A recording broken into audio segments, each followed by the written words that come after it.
प्यारे बच्चों नमस्कार। आज की ऑनलाइन क्लास में आपका स्वागत है। प्यारे बच्चों, आज हम कक्षा 10 विषय विज्ञान अध्याय 2 अम्ल अक्षारक अवलोकन को पढ़ने वाले हैं। तो प्यारे बच्चों, सबसे पहले पढ़ेंगे हम अम्ल यानी एसिड। अम्ल क्या होते हैं?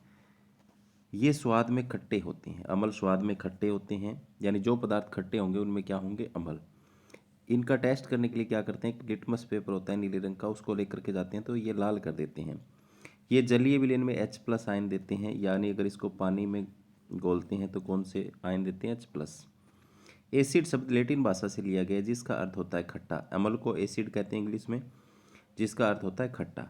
अब अम्ल दो प्रकार के हो गए, प्रबल और दुर्बल। प्रबल में हाइड्रोक्लोरिक अम्ल हो गया यानी HCl हो गया, H2SO4 हो गया सल्फ्यूरिक अम्ल, HNO3 हो गया नाइट्रिक अम्ल। दुर्बल में CH3CH2OH एसिटिक अम्ल, लैक्टिक अम्ल, ऑक्जेलिक अम्ल। सांद्र अम्ल यानी किसे कहते हैं? जिसमें अम्ल अधिक मात्रा में और जल कम मात्रा में होता है। तनु अम्ल किसे कहेंगे? जिसमें अल्प मात्रा में अम्ल होता है और जल अधिक मात्रा में होता है, वो क्या होता है? तनु अम्ल होता है। इसके बाद में अक्षारक यानी बेस। ये स्वाद में कड़वे होते हैं। ये लाल लिटमस को नीला करते हैं, यानी इससे उल्टा है, वो नीले को लाल करते हैं तो लाल को नीला करते हैं। ये जलीय विलयन में हाइड्रोक्साइड आयन देते हैं, OH- आयन देते हैं। प्रबल अम्ल NaOH, KOH, CO2 यानी सोडियम हाइड्रोक्साइड, पोटेशियम हाइड्रोक्साइड और कैल्शियम हाइड्रोक्साइड। दुर्बल अक्षारक अमोनियम हाइड्रोक्साइड। अक्षार जल में घुलनशील अक्षार को अक्षार कहते हैं। जो जल में घुलते हैं उन्हें क्या कहते हैं? अक्षार कहते हैं। जैसे सोडियम हाइड्रोक्साइड, पोटेशियम हाइड्रोक्साइड और मैग्नीशियम हाइड्रोक्साइड, ये जल में घुल जाते हैं। लवण अम्ल व अक्षारक की परस्पर अभिक्रिया से प्राप्त होता है। लवण किससे प्राप्त होता है? अम्ल और अक्षारक की जब अभिक्रिया करवाते हैं तो लवण प्राप्त होता है। उदाहरणतः NaCl, KCl यानी सोडियम क्लोराइड और पोटेशियम क्लोराइड क्या है? लवण है। अब इसके बाद में सूचक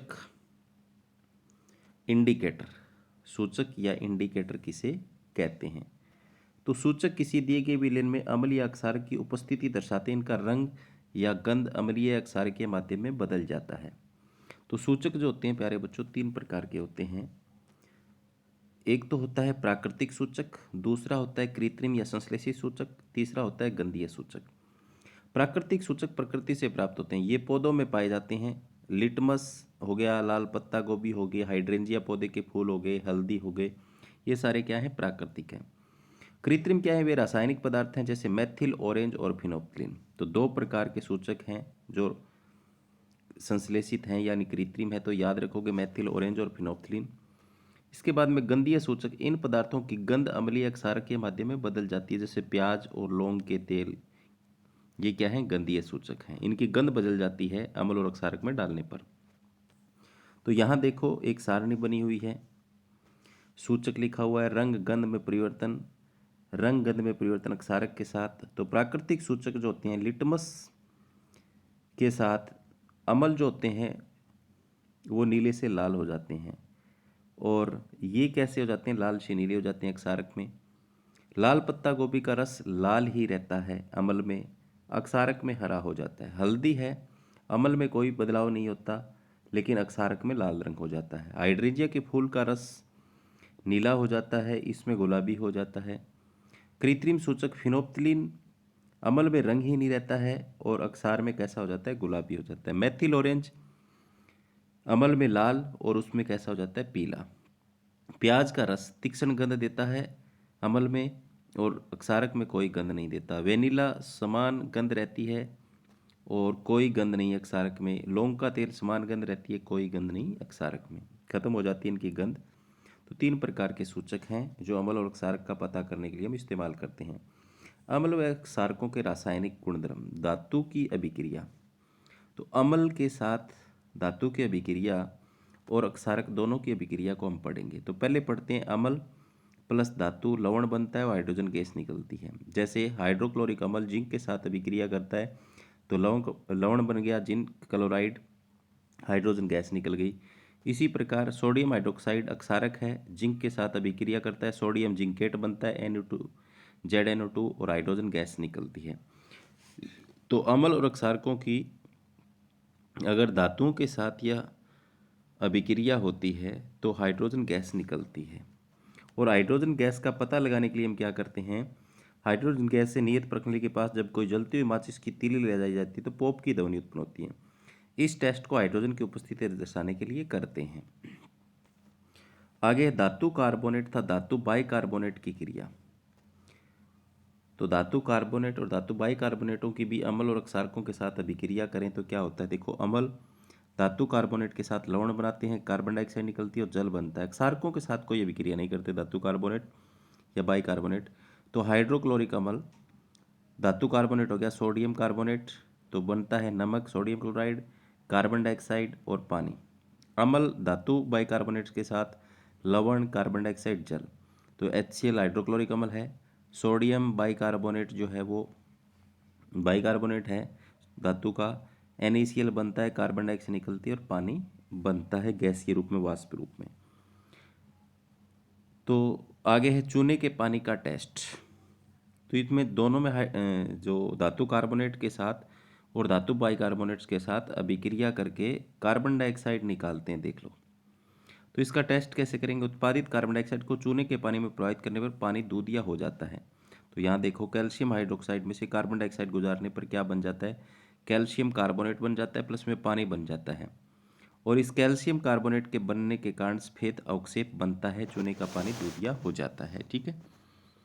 अधिक मात्रा में CO2 प्रवाहित करने पर क्या होगा। अगर ज़्यादा मात्रा में CO2 प्रवाहित करेंगे तो कैल्शियम कार्बोनेट, पानी और कार्बन डाइऑक्साइड मिल करके कैल्शियम हाइड्रोजन कार्बोनेट यानी CaHCO3 की होल ट्वाइस जल में घुलनशील बना लेते हैं। इसके बाद में है प्यारे बच्चों अम्ल एवं क्षारक की अभिक्रिया।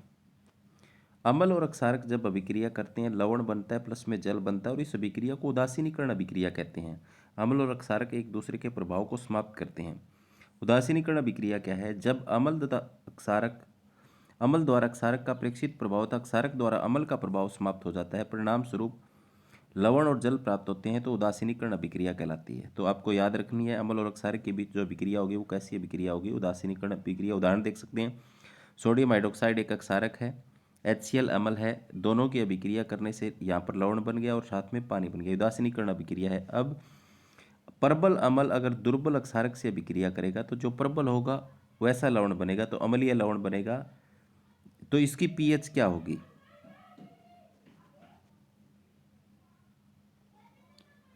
तो प्रबल अम्ल दुर्बल क्षारक अम्लीय लवण बनेगा, जल बनेगा अम्लीय लवण है, तो इसकी pH 7 से कम होगी। क्या होगी, pH 7 से कम, 7 से कम, ऐसे लिख सकते हैं। दुर्बल अम्ल प्रबल क्षारक तो क्षारीय लवण बनेगा, प्रबल क्षारक है तो जल, इसकी pH 7 से ज़्यादा होगी। प्रबल अम्ल प्रबल क्षारक है तो उदासीन लवण बनेगा, जल बनेगा, इसकी pH 7 होगी। दुर्बल अम्ल और दुर्बल क्षारक है तो उदासीन लवण होगा, जल बनेगा, इनकी pH 7 होगी। ठीक है। तो ऐसे हम जब अभिक्रिया करवाएंगे आपस में अम्ल और क्षारक की, अगर दोनों प्रबल प्रबल है तो उदासीन, दोनों दुर्बल दुर्बल है तो उदासीन। अगर एक प्रबल अम्ल है तो प्रबल अम्लीय लवण बनेगा, अगर दुर्बल अम्ल है प्रबल क्षारक है तो अक्षारीय लवण बनेगा। ठीक है। अम्लों के साथ धात्विक ऑक्साइड की अभिक्रिया। अम्लों के साथ धात्विक ऑक्साइड की अभिक्रिया, धात्विक ऑक्साइड प्लस में अम्ल, लवण प्लस जल बनता है। जैसे कॉपर ऑक्साइड हाइड्रोक्लोरिक अम्ल के साथ अभिक्रिया करके कॉपर क्लोराइड बनाता है, और पानी, कॉपर क्लोराइड के बनने से विलयन का रंग नीला हो जाता है। ये अगर हम करके देखेंगे तो कॉपर क्लोराइड बनने के कारण से विलयन का रंग कैसा होगा, नीला। धात्विक ऑक्साइड की प्रकृति क्षारीय होती है क्योंकि ये अम्ल के साथ क्रिया करके लवण और जल बनाते हैं। उदाहरण है इसके कॉपर ऑक्साइड और मैग्नीशियम ऑक्साइड। आगे अधात्विक ऑक्साइडों के क्षारकों के साथ अभिक्रिया। तो अधात्विक ऑक्साइड जो होते हैं वो क्षारक के साथ अभिक्रिया करके लवण प्लस जल बनाते हैं। तो जैसे यहाँ पर कार्बन डाइऑक्साइड अधात्विक ऑक्साइड है, अक्षारक कैल्शियम हाइड्रोक्साइड के साथ अभिक्रिया करके देखो कैल्शियम कार्बोनेट और पानी बनता है। तो अधात्विक ऑक्साइड प्रकृति में अम्लीय होते हैं तथा विद्युत धारा प्रवाहित करने देते हैं, वो प्रकृति में क्षारीय हैं और ये क्या होते हैं, अम्लीय। आगे है जलीय विलयन में अम्ल और क्षारक। जल की उपस्थिति में H+ आयन उत्पन्न करते हैं, हाइड्रोजन अथवा हाइड्रोनियम आयन के रूप में पाए जाते हैं। तो देखो H+ और H2O मिलकर क्या बना लेते हैं, H3O+, इसको हाइड्रोनियम आयन कहते हैं। HCl में पानी मिलाएं तो हाइड्रोनियम बनता है और क्लोरीन अलग हो जाता है, आयन बनते हैं। जल की उपस्थिति में क्षारक आयन उत्पन्न करते हैं। तो सोडियम हाइड्रोक्साइड में पानी डालेंगे तो सोडियम प्लस आयन और OH- आयन अलग हो जाते हैं। मैग्नीशियम हाइड्रोक्साइड में पानी डालेंगे तो मैग्नीशियम +2 आयन अलग हो जाते हैं और हाइड्रोक्साइड आयन अलग हो जाते हैं। यानी जल की उपस्थिति में अम्ल तो क्या होते हैं, हाइड्रोजन आयन या हाइड्रोनियम आयन देते हैं, अक्षारक हाइड्रोक्साइड आयन देते हैं। सभी अक्षारक जल में घुलनशील नहीं होते। सभी अक्षारक जल में घुलनशील नहीं होते। जल में घुलनशील अक्षारक को अक्षार कहते हैं। सभी अक्षार अक्षारक होते हैं, परंतु सभी अक्षारक अक्षार नहीं होते। सभी अक्षारों को तो अक्षारक कह सकते हैं, परंतु सभी अक्षारक क्षार नहीं होते, क्योंकि सारे नहीं घुलते। जल के साथ अम्लीय अक्षारक को मिलाते समय सावधानी बरतनी चाहिए। हमेशा अम्लीय अक्षारक को ही जल में मिलाना चाहिए। लगातार इसे हिलाते रहना चाहिए, क्योंकि यह प्रक्रिया अत्यंत ऊष्माक्षेपी है। यानी आपको क्या करना है, हमेशा अम्लीय अक्षारक को जल में मिलाना है, न कि तो यहाँ पर देखो पहले जो अगर इस तरीके से हम मिलाएंगे तो यहाँ पर कांटा लगा हुआ, ये बिक्री ये सही नहीं है मिलाना। जल में अम्ल मिलाना है, वो भी धीरे धीरे थोड़ा थोड़ा डाल करके हिलाते हुए मिलाना है, क्योंकि यह अभिक्रिया बहुत अत्यंत ऊष्माक्षेपीय अभिक्रिया है। अगर हम एकदम से डाल देंगे तो जो है बर्तन टूटने का भय हो सकता है या अम्ल बाहर आ सकता है। देखो, सांद्र अम्ल में जल मिलाने पर हुई उत्प्लावना के कारण मिश्र अस्फलित होकर बाहर आ सकता है, तथा आप जल सकते हैं। साथ ही अत्यधिक स्थानीय ताप के कारण कांच का पात्र भी टूट सकता है। ये ऊष्माक्षेपीय अभिक्रिया है, तो इसलिए अम्ल में जल न मिलाकर जल में अम्ल मिलाते हैं। ठीक है, जल को अम्ल में डालने से क्या होगा, मिश्रण अस्फलित होकर बाहर आ सकता है, स्थानीय ताप के कारण कांच का पात्र टूट सकता है। तो यहाँ देखो, अम्ल की अभिक्रियाएं, अम्ल की जो अभिक्रियाएं हैं वो अम्ल धातु के साथ अभिक्रिया करके लवण plus hydrogen ion hydrogen gas उत्पन्न करता है, और लवण प्लस जल होते धात्विक ऑक्साइड के साथ, यहाँ पर धातु बाइकार्बोनेट के साथ लवण प्लस कार्बन डाइऑक्साइड पर जल बनाता है। अक्षारक के साथ भी लवण प्लस जल बनता है। धातु कार्बोनेट के साथ भी लवण प्लस कार्बन डाइऑक्साइड जल बनता है। इसी प्रकार अक्षारक की अभिक्रियाएं भी जो हमने पर पढ़ी, लवण प्लस हाइड्रोजन गैस निकलेगी धातुओं के साथ, अधातुविक ऑक्साइडों के साथ लवण प्लस जल बनेगा। धातु बाइकार्बोनेट्स के साथ कोई अभिक्रिया नहीं करते अक्षारक।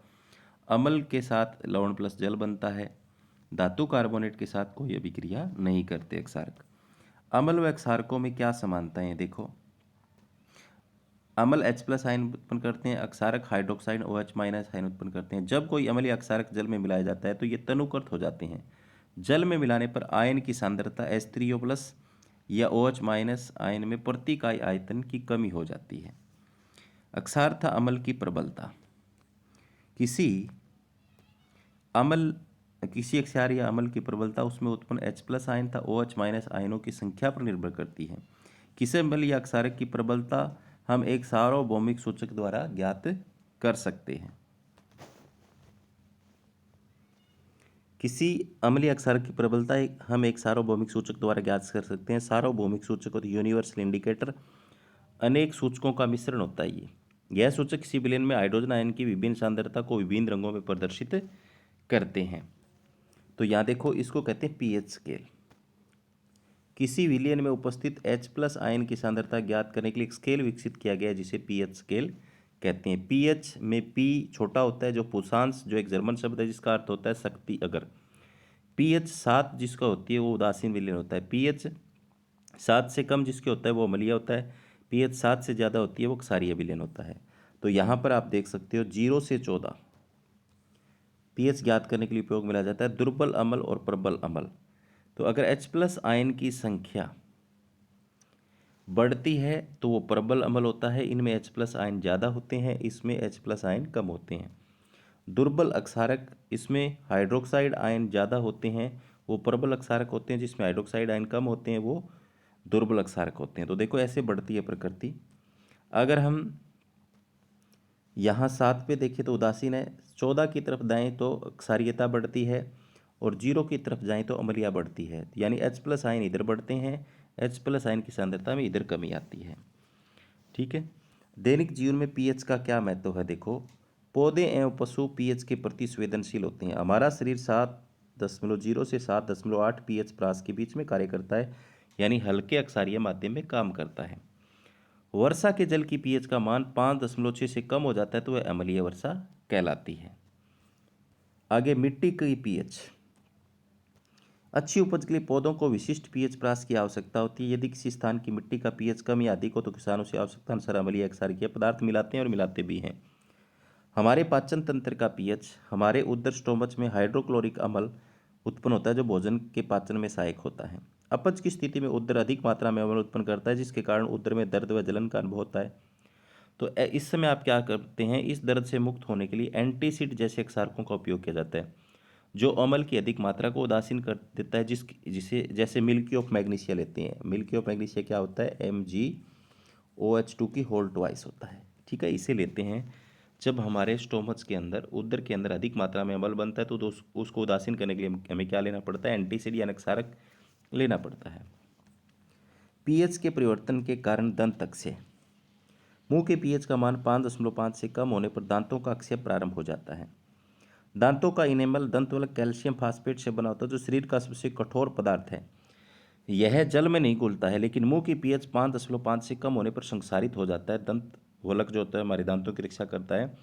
तो क्षारकीय दंत मंजन का उपयोग करके अम्ल की अधिक मात्रा को उदासीन किया जाता है। अगर हमारे मुंह में अम्ल बन गया तो वो कैसे बनता है, जब हम ब्रुश नहीं करते तो जीवाणु क्या होते हैं हमारे खाद्य पदार्थ में को सड़ाते हैं तो उससे अम्ल पैदा होता है।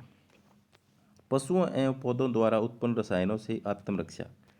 मधुमक्खी का डंक एक अम्ल छोड़ता है जिसके कारण दर्द एवं जलन का अनुभव होता है। डंक मारे गए अंग में बेकिंग सोडा के विलयन से उपयोग से आराम मिलता है क्योंकि एक क्षारक है, वो अम्ल छोड़ती है। नेटल के डंक वाले बाल मेथेनोइक अम्ल छोड़ते हैं जिसके कारण जलने वाले का दर्द अनुभव होता है। इसका इलाज डंक वाले स्थान पर डोक पौधे की पत्ती रगड़कर किया जाता है जो नेटल के पौधे के पास ही मिलता है, दूसरा पौधा। लवणों की पीएच। अगर परबल अम्ल परबल क्षारक मिलेंगे तो उदासीन लवण बनेगा, पीएच 7 होगी। परबल अम्ल दुर्बल क्षारक बनेगा तो अम्लीय लवण बनेगा, पीएच 7 से कम होगी। परबल क्षारक दुर्बल अम्ल मिलेगा तो क्षारकीय लवण बनेगा, पीएच 7 से ज़्यादा होगी। आगे है साधारण नमक से रसायन बनाना। साधारण नमक से हम सोडियम हाइड्रोक्साइड बना सकते हैं, विरंजक चूर्ण बना सकते हैं, बेकिंग सोडा बना सकते हैं, धोने का सोडा बना सकते हैं, प्लास्टर ऑफ पेरिस बना सकते हैं। तो NaOH जो होता है उसे हम कास्टिक सोडा भी कहते हैं। विरंजक चूर्ण का फॉर्मूला है CaOCl2, रासायनिक नाम इसका होता है कैल्शियम ऑक्सीक्लोराइड। बेकिंग सोडा है इस सोडियम हाइड्रोजन कार्बोनेट। धोने का सोडा जो होता है Na2CO3 10H2 सोडियम कार्बोनेट के साथ 10 अणु क्रिस्टलन के रूप में जल के जुड़े होते हैं। कैल्शियम सल्फेट प्लस में half H2O plaster of Paris होता है। तो सबसे पहले हम पढ़ेंगे कास्टिक सोडा यानी सोडियम हाइड्रोक्साइड। सोडियम क्लोराइड का जलीय विलयन लवण जल से विद्युत प्रवाहित करने पर वियोजित होकर सोडियम हाइड्रोक्साइड उत्पन्न करता है। इस प्रक्रिया को क्लोरसार अभिक्रिया भी कहते हैं। अगर सोडियम क्लोराइड है उसमें हम पानी डालेंगे और इसमें विद्युत धारा गुजारेंगे। जैसे ये एक टब है, इस टब के अंदर हमने एनोड एक तार इससे जोड़ दिया प्लस वाला, ये माइनस वाला। तो यहाँ पर आप देखेंगे प्लस वाले के पास क्लोरीन गैस आएगी, इसके पास हाइड्रोजन गैस आएगी और इसमें NaOH तैयार हो जाएगा। ठीक है, विलयन में। तो इसी तरीके से यहाँ एनोड पर Cl2 गैस मुक्त होती है, कैथोड पर हाइड्रोजन गैस। कैथोड के पास सोडियम हाइड्रोक्साइड विलयन बन जाता है। यहाँ पर इसके पास सोडियम हाइड्रोक्साइड विलयन बन जाता है। उपयोग इसका कहाँ करते हैं, हाइड्रोजन का उपयोग ईंधन मार्गरीन में करते हैं। Cl2 जल की अवस्था PVC-CFC बनाने में करते हैं। HCl का उपयोग इस्पात की सफाई औषधियाँ बनाने में करते हैं। NaOH जो होता है सोडियम हाइड्रोक्साइड धातुओं से ग्रीज हटाने के लिए, साबुन कागज बनाने के लिए करते हैं। Cl2 प्लस NaOH विरंजक चूर्ण घरेलू विरंजन वस्त्र विरंजन के लिए काम में लिया जाता है। इसके बाद में विरंजक चूर्ण क्या होता है, शुष्क बुझे हुए चूने पर क्लोरीन की क्रिया से विरंजक चूर्ण का निर्माण होता है। तो कैल्शियम हाइड्रोक्साइड में Cl2 गुजारने पर CaOCl2 प्लस में H2O बनता है। उपयोग कहाँ है, वस्त्र उद्योग में सूती व लिनन के रंजन के लिए, कागज़ की फैक्ट्री में लकड़ी के मज्जा के विरंजन के लिए, रासायनिक उद्योगों में उपचायक के रूप में, पीने वाले जल को जीवाणुओं से मुक्त करने के लिए रोगाणुनाशक के रूप में। तो विरंजक चूर्ण का रासायनिक सूत्र होता है CaOCl2 और इसे बोलते हैं कैल्शियम ऑक्सीक्लोराइड। आगे है बेकिंग सोडा। बेकिंग सोडे में क्या होता है, NaCl पानी कार्बन डाइऑक्साइड अमोनिया मिला करके अमोनियम क्लोराइड बनता है। सोडियम हाइड्रोजन कार्बोनेट यानी बेकिंग सोडा बनता है। यह एक दुर्बल असंक्षारक अक्षारक है। खाना पकाते समय गर्म करने पर इसमें निम्न अभिक्रिया होती है। सोडियम हाइड्रोजन कार्बोनेट अगर खाने में है तो सोडियम कार्बोनेट पानी और कार्बन डाइऑक्साइड गैस निकलती है, इसके कारण वे फूल जाते हैं, खाना जल्दी पक जाता है। तो उपयोग क्या है इसके? बेकिंग सोडा, बेकिंग पाउडर बनाने में, बेकिंग पाउडर में क्या होता है, बेकिंग सोडा प्लस टार्टरिक अम्ल होता है। इस अभिक्रिया में उत्पन्न कार्बन डाइऑक्साइड गैस पावरोटी केक में खमीर उठ जाता है, जिससे यह मुलायम स्पंजी हो जाते हैं। कार्बन डाइऑक्साइड के कारण से वो फूल जाती हैं। यह एंटीसीड का एक संगठक है, यानी हमारे अमाशय के उदर के अंदर अम्ल की मात्रा ज़्यादा हो जाती है तो इसका उपयोग करते हैं। इसका उपयोग सोडा अम्ल अग्निशामक में भी किया जाता है। इसके बाद में धोने का सोडा, जिसको हम दावन सोडा कहते हैं, फॉर्मूला होता है Na2CO3 10H2O। सोडियम कार्बोनेट के पुनः क्रिस्टलीकरण से धोने का सोडा प्राप्त हो जाता है। यह एक अक्षारकीय लवण है। सोडियम कार्बोनेट में 10 अणु पानी के मिला दे तो सोडियम कार्बोनेट 10H2O बन जाता है। उपयोग क्या है इसका? उपयोग कांच, साबुन एवं कागज उद्योगों में होता है। इसका उपयोग बोरेक्स के उत्पादन में होता है। इसका उपयोग घरों में साफ सफाई के लिए करते हैं। जल की स्थायी कठोरता को हटाने के लिए भी इसका उपयोग किया जाता है। इसके बाद में plaster of Paris. Plaster of Paris जो होता है वो जिप्सम को 373 केल्विन पर गर्म करने पर यह जल के अणुओं को त्याग कर कैल्शियम सल्फेट एमीहाइड्रेट या अर्धहाइड्रेट, जिसे पीओपी बनाता है। यह सफेद चूर्ण है जो जल मिलाने पर यह पुनः जिप्सम बनकर ठोस हो जाता है। तो देखो, कैल्शियम सल्फेट और H2O डेढ़ अणु वापस अगर इसमें पानी मिला दें तो वापस जिप्सम बन जाती है। और ये जो फॉर्मूला है वो पीओपी का है। गर्म कर दे अगर जिप्सम को तो डेढ़ अणु पानी का उड़ जाता है, प्लास्टर ऑफ पेरिस बन जाता है। वापस पानी मिला दे तो जिप्सम बन जाती है। तो उपयोग क्या है देखो इसका? प्लास्टर ऑफ पेरिस का उपयोग डॉक्टर टूटी हड्डियों को सही जगह पर स्थिर रखने के लिए करते हैं। इसका उपयोग खिलौने बनाने, सजावट के सामान बनाने के लिए किया जाता है। इसका उपयोग सतह को चिकना बनाने के लिए भी किया जाता है। क्रिस्टलन का जल देखो, लवण के एक सूत्र इकाई में जल के निश्चित अणुओं की संख्या को क्रिस्टलन का जल कहते हैं। जैसे यहाँ पर फॉर्मूला देखो, CSO4 5H2O, इसका मतलब 5 अणु क्रिस्टलन के रूप में जल के हैं। Na2CO3 10H2O में क्रिस्टलन के जल 10 अणु हैं। CSO4 2H2O में क्रिस्टलन के जल 2 अणु हैं। और मैं यहाँ लिखूँ CaSO4 हाफ H2O POP, तो इसमें कितने अणु हैं? आधा अणु है। तो प्यारे बच्चों, ये था अध्याय 2 अम्ल, क्षारक और लवण, जिसकी मुख्य बातें हमने पढ़ी। उम्मीद करता हूँ कि आपको समझ में आई होगी। धन्यवाद।